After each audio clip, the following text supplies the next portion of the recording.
I want to start by asking you guys a question myself because this is a Q&A, so I might as well take the opportunity. If you know of any good mics that I could look into purchasing, because I'm really tired of all the background noise coming into my video and I just want to sound a little better for you so I don't have to actually yell at the camera that is super far away right now. So yeah, that's my question to you, and then I'm gonna start with your questions to me. As most of you guys know, if you follow me on Snapchat, it was a complete fail to try to do a Snapchat Q&A because Snapchat apparently hates me. I've had to re-download it a few times. It basically cleared out everything I received, and I had almost to capacity where it was gonna start over again. You know, it stops being able to show all the snaps. Because so many of you guys were being so awesome and asking me questions, and I know we chat daily anyway, but I had a lot of questions that I get every day that I was hoping to answer, and of course it cleared out. So my initial idea of having you guys in my video and featuring you all so that you could be part of it and doing something amazing completely failed. I am gonna try again though, so make sure that you follow me on there for the next time that I announce it. I usually give you guys a couple of days. So instead I directed everybody to my Instagram where I posted a little Q&A picture, and it is right here, so I'm gonna go ahead and just start reading off of it. So the first one is by T&M Jennings. It's like a couple Instagram, which is so cute. The question is, what first inspired you to be cruelty free?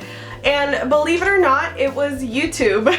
I didn't really know about any of it until I started filming a while ago. Before I was cruelty free, I started filming like DIYs and stuff like that, and then I got into beauty because of YouTube. I didn't ever really wear makeup. I was a very late starter, so when I did start, you know, of course I looked to YouTube for the beauty gurus and usual stuff like that, and I just got tired of the generic stuff, so I looked into smaller channels. I don't remember who it was exactly, but it was quite a few channels that were talking about cruelty-free beauty, and then of course like PETA, Leaping Bunny, those more well-known websites had their things on it, which now you guys know I don't follow just because I have more knowledge of the subject. But yeah, it was just online influences, and when I saw that there was any kind of animal testing being done that I didn't know of, I was so ignorant to that fact, I completely stopped using those products. So I cleaned everything out, I donated, and this might be another question so I won't get into what I did, but it was a no-brainer for me. I mean, I actually do love animals. I know some people say it and then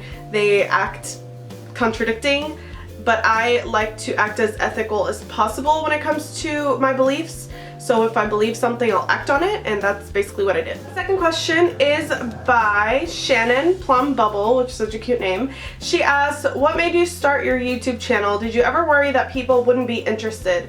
A concern of mine, not saying you're boring, love your videos, so keep it up. Thank you for that, because I do get really insecure when people ask me questions. I'm like, wait, what? I definitely was not worried, to be 100% honest. I just had some free time. I think I did it on my phone or some like really shitty point and shoot. I mean, the quality is terrible. And then I kind of got hooked because it was so fun, you know, getting comments and talking to everybody, watching their videos. And honestly, I've never made a video with intentions of something, if you know what I mean. I never filmed to get a lot of followers. I never filmed to get like internet famous. I just did it because I loved it, and I still do it because I love it. I don't do it for any specific reason. Of course that changed and I started being a lot more active once I got into cruelty free because I used it as a form of activism. So knowing I was making a difference in some way, which is what I always wanted to do anyway since I studied photojournalism, just really helped me keep going and stay determined to make more videos and make better quality videos, so I could use that as my form of activism and as my way of sort of building a portfolio for myself, even though it ended up being more beauty focused. But yeah, if you're ever interested in having your own channel, do it. Doesn't matter, the haters are always gonna be there, and it's really just like a self-reflection on themselves. That doesn't make any sense. It's just really a reflection on themselves and how miserable they are, because misery loves company. So you're never gonna make everybody happy. You're always going to be a little insecure, of course, because you're speaking in front of a camera and it's capturing all of the insecurities you have if you're editing yourself. It happens to me all the time. I can't count how many videos I almost scrapped just because I looked at myself and I was like, oh my god, and I started picking at every little thing. But you just get over it and you build your confidence. You have a thicker spine because of it, which is great. A thicker spine? What? And then you end up having so much fun and meeting so many amazing people, and it's really worth it. So I say do it. Bailey asked, what are some favorite pastimes / hobbies? This is kind of difficult for me to answer because, as some of you guys know, I moved here from Brazil when I was about 11. So of course, some of my favorite pastimes have to be just being at the beach with my family and, you know, playing soccer, volleyball, and all that kind of stuff. But I really used to love decadent, which is kind of actually how I started my channel. That's why I started my channel. I actually had another channel before this one, which was super small. I think it was called like Shinship or something, for the Shins, which are my favorite band. And it was for my decadent shop. So that's how I started it. Now I remember. And then I moved on to this one. I forgot about that. So decadent is definitely one of my favorite pastimes. Reading, I guess now I'm getting just into hobbies. Anything artsy, painting and stuff like that. Writing for sure, I love writing, which is why I'm actually trying to have my blog be a little more active. I'm probably missing a ton, but I'm terrible when it comes to that kind of stuff because I can't really think on my feet that well. I get really pressured under the camera and all these lights. Angela asked, with all these brands, for example, Unilever having vegan lines, like their new vegan ice cream, do you think you'd ever buy from them? What are your thoughts on companies that do tests on animals creating these vegan and cruelty-free lines? That's actually a really, really good question that I have been really conflicted on, to be quite honest. And the more companies come out with things, the more I'm conflicted on it, because really, if you think about it, if you're gonna be that way, which I mean, I try to be as ethical as I can with everything. I think cruelty-free is all aspects of life, not just animals. It means with humans, sweatshops and things like that. I try to be ethical with my clothing, with things like palm oil. As soon as I find something out, I tend to change my routine accordingly. I'm not the kind of person who, if somebody tells me, oh hey, this is not cruelty free and this is actually happening and that's actually happening, I'm not the kind of person to get annoyed by it and be defensive and insulted, because I think that's so silly. We're all here to help one another learn. So if someone's gonna point something out, I'm gonna be like, oh, that's interesting, I'm gonna look into that. Unless they're really, you know, harsh about it, then I'm like, well, fuck you too. But when it comes to this stuff, I think the Unnatural Vegan really explained it best. But for my perspective on it, I probably won't be supporting them, to be honest. I think that there are a lot of better companies out there that we can be giving our money to. For example, Hellmann's just came out with a vegan mayo, and after they sued a small vegan mayo company, which is just bullshit. It's just, you know, they're just jumping on the trend bandwagon because they think veganism is a trend. They don't get that it's a lifestyle. Like, that diet is called plant-based. A vegan lifestyle is something totally separate. And for me, as a vegan, I'm not gonna support companies like that that will sue someone for some bullshit reason and then come out with a product just like it to try to compete. So no, I will not be supporting things like that. But then there's like Ben & Jerry's and their new line of ice creams. And I think it's awesome, honestly. I'm so conflicted because I think it's so badass that the companies are coming out with options like that, because then it gives you know, omnivores and other people the opportunity to try vegan foods and to maybe look into that lifestyle. So it's awesome that they're giving opportunities, or even people who are vegan now and they really miss certain foods but they don't want to go back to them. I think it's fucking amazing that they give those options. I try to be as ethical as I can, but at the same time I see how it's a positive thing that these companies are coming out with products like this. I just feel like I personally will not be contributing just because there are so many other alternatives for me, and I'm privileged enough to be around all those alternatives, you know. I'm still conflicted. I don't think I'll personally be purchasing from them, but I'd love to know what your thoughts are. Please keep it civil down there in the comments. I will be monitoring as well as I can. Vegan Cosmetics, aka, I don't know if you say Katie or Caddy, but she's super sweet. She asked me, what's the thing you are most proud of? I have to say, it probably has to be coping with my depression, because I try to give myself as much credit as I can. I suffer with really serious suicidal depression, and I take a very low dosage of medication to help me with it because I also have OCD and anxiety. And I feel like because the medicine does so little, even though it does help me obviously get through the day, most of it relies on myself and, you know, getting through anxiety attacks and things like that. And I'm really proud of myself for being able to have lasted this long, as sad as it sounds, and be so strong, because it does take a lot out of a person. And for me to keep being able to make videos no matter how much I get shot down sometimes, it's not just thanks to me and my strength, it's thanks to you guys and all of your support and your kind words. I'm gonna cry if I keep talking about it. I'm really proud of how far my channel has come. I may not have like 1 million subscribers, but I don't really care about that. I just care how many people I'm impacting, and every single day I get messages on Facebook or on other social media thanking me for showing someone cruelty-free in like a more educated manner, and you know, showing them the truth and giving them options of where they can go from there. And I'm really proud of myself for being able to give that to other people, but I'm also proud of everybody for being so supportive towards me. So it's just like a big loving gushy ball of yes.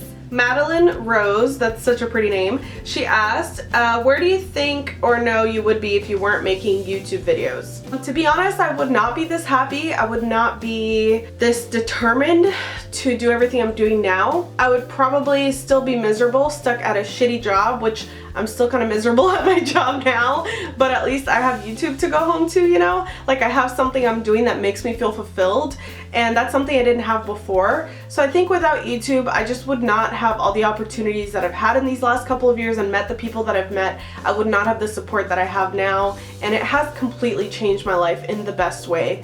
So without it, I don't know where I'd be, but honestly, I don't even want to know. Pain-Free Beauty, aka Deb, asked me, I'm always curious about the personal lives of YouTubers I follow. What's your dating life like? Do you see yourself settling down in the near future? Where do you see yourself in 5 years? It's a cliche question, but it really gets one to think about their life. I love your videos, love you, Compassionate Beauty on YouTube. I love you too, girl, and I try not to talk about too many personal things on here unless I'm doing like a coffee catch-up. As for my dating life, I've been with my boyfriend for like over 6 years or something like that. Marriage isn't something I really think about because I'm thinking about so many other things, like my personal future, where I'm gonna be, because I feel like you really have to be happy with yourself before you can be with someone else. And you know, obviously he has the things he's working on too, and I just try to have something healthy. I try to have healthy, positive things in my life. So I feel like in 5 years I would really love to have my own business or my own something. Like, even if I just keep going on YouTube and my blog somehow takes off and becomes a kind of resource for people, I would just like to have something I'm doing for myself like that. So yeah, I would hope that in 5 years I have quit my job at the airport because it's so toxic, and obviously I would hope that we are in a good place together and have a future built. I think the problem with people, or with our generation, is that they tend to really pressure themselves into things like this, into the more conventional aspects of the future, like getting married and having babies. And I think that's totally awesome if that's what you want and if that's, you know, what's right for you. But for me personally, I feel like I don't want to pressure myself into doing it just to have a Facebook status about it, you know? I feel like too many people try to make others happy without making themselves happy, and they end up being something really toxic. So I'm really working on just focusing on what I need for myself and then thinking where to go from there, if that makes any sense. And I don't mean in a selfish way, I just mean in a way where I don't want to hurt anyone else because I wouldn't know what I want, you know? Alright, Nicole Reasonable Raven asked, how did the Bunny Lifestyle Facebook group come about? What made you decide to create a group like that? So if you guys didn't know, I do run a cruelty-free group with now my great friend Katie, who's helping me, and she is amazing. If you guys are in need of like a social networking like manager, she's the person to go to. I'm gonna put her information below. It actually started as a book club, believe it or not. It was super hard to kind of find our schedules, but we started chatting about other things because we were all so close-knit in the group, and then it kind of turned into a cruelty-free beauty kind of thing because we were all into that anyway. And from there it just kind of morphed, and we had the idea of just turning it into like a lifestyle group where we could talk about anything, be it movies, books, makeup, anything, like advice on in life itself. We learn from each other. It's just the most beautiful community, and I'm so fucking proud of that and everybody in it, and I'm proud of everyone that makes it such a beautiful space and such a safe haven. And it makes me so happy to be able to come home at the end of the day and have a community like that to chat with. It's like having girlfriends online, or you know, girlfriends and boyfriends, just like friends online, and it's amazing. And it's given me a chance to get to know everybody more personally, and it's just such a beautiful thing. So yeah, it started as something totally not beauty related and turned into something so awesome. Jay Beer or Bayer, I don't know how to say your name, I'm so sorry, I stuck with this. She asked, when did you start your YouTube channel? I actually started it, I think like 2012, so it's been about 4 years. I think it's actually gonna be 4 years in June, if I'm not wrong. So it's been a long time, way longer than I thought. But for the first like 2 or 3 years, I wasn't really active. I just posted maybe one video every now and then, like very rarely. And it wasn't even about anything specific, it was just everywhere. I was just doing it for fun. But it's been amazing. These last 2 years I think is when I've been the most active, really. Now I don't know her name, but her username is Ava Rambling or Ava Rambling, I don't know, I'm so bad with this, but she's super sweet. And so she asked me, let's see, what are your tattoo plans for the future? Do you have any piercing plans? If so, what are those as well? Also, is Lipland Cosmetics vegan? I can't find the answer anywhere. I know they're cruelty free. Do you have any skills, talents besides being a magician in makeup? What else? What else? What else? Oh, what other hobbies do you have beside makeup artistry, DIY crafting, reading, and planning? I feel like a stalker knowing you're into all that. Sorry. Are you gonna do more tag videos and copy catch-up videos? Sorry if any of these questions are repeats. I'm gonna start with the first one. What are my tattoo and piercing plans for the future? You guys sometimes ask me if I took my septum out, and no, it's in there, it's just hiding. I definitely want to get my entire body covered in tattoos. Like, I really want so many more. I started on my sleeve and haven't even gotten past here, so you know, if I ever get more money to do it, I'm gonna do it. But I have a lot of different ideas. I just don't like talking about them until they're actually being carried out, because I just feel like I'm jinxing it. I'm weird. I definitely want to get stuff for the shins, like the band The Shins. I've always dreamt of having like a sleeve dedicated to them, starting with a giant octopus that wraps around my arm. Ever since I was like 17, I've been dreaming of getting that damn thing, and it would be, you know, obviously symbolic in different ways. Yeah, I have a ton of plans. Piercings wise, I don't know. I always thought about getting my belly button redone, but I've had so much bad luck with it that I don't know if I ever will. Really, it depends on what kind of job I have later in the future, so I guess we'll have to see. I don't know about Lipland, to be honest. I haven't heard of them, but you guys know logicalharmony.net is my beauty bible, so if it's not on her list, I don't trust it. As for if they're vegan, I always suggest contacting the company, but being very clear of what you mean by vegan, because a lot of companies don't quite understand what that really means. So be specific with what ingredients you don't want in the product and things like that. Hobbies I touched on. Skills and talents. I would consider myself a pretty good singer, but it's not something I'll ever show on camera. Also, writing I think is one of my strengths. I'm not a very eloquent speaker, but when I write, it just flows, and I feel like I just sound like a completely different person, and I'm proud of myself in that aspect, I guess. I can speak 2 other languages if that's a skill, Portuguese and Spanish. I can touch my tongue to my nose, because it's really long. That's not even as long as I can get it, but my lipstick's about to get all fucked up.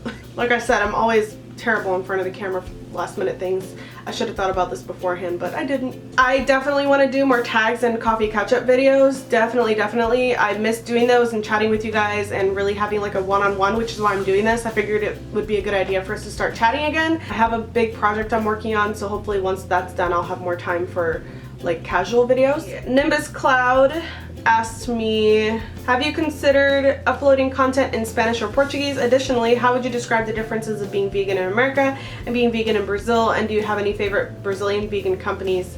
Cosmetics, food, skincare, whichever. I'm always really interested to hear about the comparisons between being vegan in different countries and cultures. Thank you so much.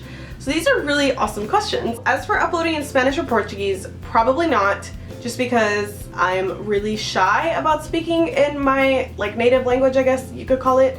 I'm more fluent in Portuguese than Spanish for sure, but I don't know, I just feel like that'd be a huge thing to take on. Maybe in the future, if YouTube's the only thing I'm doing, I would definitely do that and like have another channel for it. But for right now, probably not. Maybe 1 or 2 videos, like maybe tag videos in those languages, but that's about it. There's a huge difference, honestly, being vegan from country to country, and the aspects of like what you have available. Of course, here in the US, we're lucky to have so many substitutes that are coming out left and right, but I know in a lot of other countries they have that too. Especially in the UK, I'm always hearing about how like McDonald's fries don't actually have beef extract there or something. I hear little things. I'm part of all these vegan communities on Facebook, so I'm always hearing different things about different countries.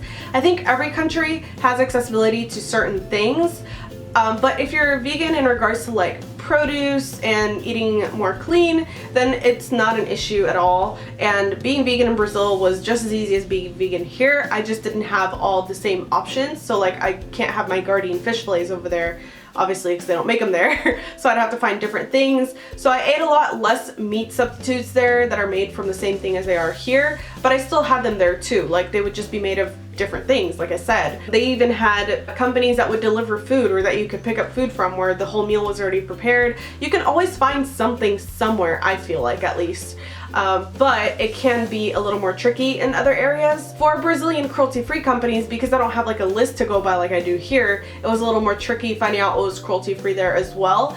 But I'm lucky in the fact where usually when I'm going there I'm just visiting, so I haven't really had to look into their cruelty-free beauty as much. But if I can find any channels that do talk about that, I'll link them below for you, because I don't want to give you guys any bad companies or bad advice. But really, I would do what I do here if I were there. I would email companies myself, I would try to research, I would just do my best to be informed. Veganlicious, which you guys have to follow her new account. This is my friend Victoria, her new account is so good. She asked me, what do you do when you're taking a friend or family member out / treating them to dinner or coffee, etc., and they aren't vegan? Do you still pay for their non-vegan items, or do you explain that you aren't comfortable doing so? P.S. Love you for life.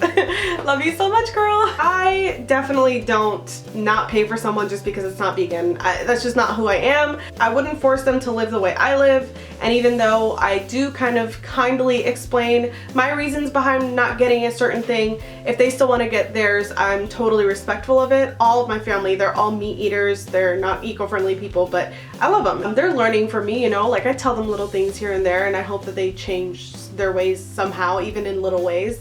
But it's not something that I'm gonna make them do, and if I'm gonna take them out to dinner, I'll still pay for their meal no matter what it is. Now, if I'm buying groceries and they want certain things, then I might get what I like from brands that I trust more, but they're okay with it and they're really supportive. All of my friends and family are extremely supportive of my lifestyle, and they'll even get me some things. Like if they find something that says vegan on it, they'll get excited and buy it for me, which I think is so adorable. I think that if they really are your close friend and you aren't comfortable buying it, then you can totally just let them know and they should be cool with it. My bae Dominique asked, will you marry me and start a cat piglet shelter with me? I thought we already had this planned out, girl. The answer is yes, yes, yes, and yes. Forever and always. Except only if you sing me to sleep every night. Blink 1 Katie 2, I like that, asked me, what color / palettes do you use for your usual eyeshadow routine? I have honestly been wanting to film my filming makeup routine video for you guys, because I always get questions on my eye makeup. By the way, I'm wearing Lumiere 2 on my lips before you guys kill me. I feel like I always gravitate toward the same looks, or at least similar ones, and I use the same palettes over and over. Kind of boring like that, but I like to keep my collection small. I just kind of play around with what I put together, but I use the same usual things. The first thing I normally use for transition and crease colors is, of course, my Supernatural palette by Lunatic Labs. You guys know that little coffin shaped one. That's my go-to holy grail every day, always. So I use that usually for the base of my makeup, and then for the lid I'll play around with different things. Lately it's been a lot of the ColourPop Super Shock shadows, even though they had a huge issue, which I might as well address now because I get asked this all the time, where they were putting out all of these new products and giving free shit to all these big YouTubers without really thinking about the back end of things, like the company itself and how it was going to keep up with orders, which really pissed me off because my first 2 orders with them ever were super messed up. Finally, they started getting the orders right, but their FAQ vegan list was not updated. So they told a bunch of people, including me, that a bunch of products were vegan, and then added them to the this product is not vegan list months later without telling anybody. Since then, I've been super careful about what I buy from them, and I make sure that I check that damn FAQ every day, or at least email them to make sure that they're still vegan. When a new collection comes out, I wait a few months before I buy from it to make sure that they didn't add it to the list last minute. But their Super Shock shadows are amazing. The ones that I usually go for are DGAF, or Don't Give a Fuck, On the Rocks, Nillionaire, and Weenie. So if you guys are interested in seeing like a everyday makeup routine, even though it'd be really my filming because I don't wear makeup every day, let me know and I'll do that for you. Allie asked me, probably way too late for this. No, it's not. I'm super late, so yeah, it worked. How do you react to people giving you shit about being vegan, if they ever do? Oh my god, do they? My coworkers and even some family members give me so much shit that it's really discouraging sometimes, wondering how you might deal with it. I'm really lucky. My family does not give me shit. They're super supportive. They even buy me things, like I said, if they find something vegan in the store. I'm really lucky there, so I can't be a hypocrite and act like that's not true. But coworkers, some friends, and just people in general, especially people online. I get shit all the time. The way that I deal with it is I know that it's coming from a defensive place because they feel like I'm trying to act better than them when I'm not. It's almost like they know what they're doing is wrong, but they don't want to fix it, so they're gonna get mad at you for it. But I try not to look at it that way because it sounds really judgmental and I just don't want to be that kind of person. But most of the time, it's just a reflection on them. Just like the hate that you get from people over stupid shit, it's the same thing. It's like a guilty conscience speaking. I mean, we get meat in our face. That sounds so wrong, I'm not gonna say that. I don't think people really think about the fact that everywhere vegans go, there is advertisement for meat of some kind or animal suffering of some kind. And we have it in our face every single day. So for a vegan to want to talk about their lifestyle, I don't think that's bad because what they're doing is something really noble. They're breaking away from that social conditioning, they're thinking for themselves, and they're saying, hey, this isn't right and this is what I think of it. And I don't see why people would find that, okay, I'm gonna get into this whole rant about it. Anyway, the way I deal with it is I try to inform. I try to be very nice. I think that you definitely get further with niceness than you would like a very extremist PETA-y approach. Like, you don't go throwing buckets of fake blood on a fur coat. Instead, tell them about it, you know, tell them about the suffering, tell them what really goes on. Honestly, 99% of the time these people just have no idea. They are super ignorant to how these things happen. Like things like wool. I had my coworkers say, oh, I thought they just like brushed it off, or you know, I thought animal testing was just putting lipstick on a bunny. I didn't think it was that bad. And then after I explained it and I explained why I do it, they're like, oh, okay, interesting, I'll look into that more. And even if they don't, at least you know that you did your best to educate them and not be a total asshole about it. I think that vegans that are way too harsh are the ones that turn people away from the movement. And it's not their fault because obviously that other person is the one that's not doing anything about the cruelty happening, but it's kind of their fault for approaching it so badly to where they're giving everyone else a bad reputation, you know what I mean? So I try to take the best approach I can. I don't judge anyone for their choices. I don't judge anyone I know for eating meat at all. I just let them know why I don't. I will maybe introduce them to documentaries and things like that and try my hardest to inform them, like I said. But if nothing changes, there's just nothing I can do. All I can do is focus on myself and how I'm living my life and be happy with the choices that I've made. I hope that made sense. I feel like I missed so many things that I should have said. I think I'm on the last question now. What's your favorite vegan mascara? I can't seem to find one that I like. Plant-based Jahanara. She has like a really freaking cool page. Super colorful. I don't know if you can see it.